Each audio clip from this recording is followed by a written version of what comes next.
ইরানের রাজধানী তেহরানে অত্যন্ত কড়া নিরাপত্তার মধ্য দিয়ে দেশটির সদ্য প্রয়াত সর্বোচ্চ নেতা আয়াতুল্লাহ আলী খামেনির জানাজার নামাজ সম্পন্ন হয়েছে। ৫ জুলাই রবিবার রাষ্ট্রীয় মর্যাদায় অনুষ্ঠিত এই জানাজায় খামেনির ৩ ছেলে মাসুদ, মেইসাম এবং মোস্তফা অংশ নিয়েছেন বলে মার্কিন সংবাদ সংস্থা এপি নিশ্চিত করেছে।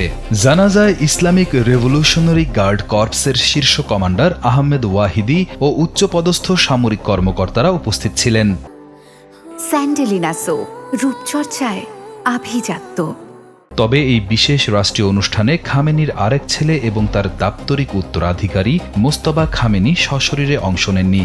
ইরানের স্থানীয় গণমাধ্যমগুলো জানিয়েছে, মোস্তফার বিরুদ্ধে ইসরায়েলের পক্ষ থেকে আসা সাম্প্রতিক সম্ভাব্য জীবন নাশের হুমকির কারণে এই সিদ্ধান্ত নেওয়া হয়েছে। মূলত তীব্র নিরাপত্তা ঝুঁকির বিষয়টি বিবেচনা করে শেষ মুহূর্তে তাকে জানাজার মাঠের এই প্রকাশ্য গণজমায়েত থেকে দূরে রাখা হয়।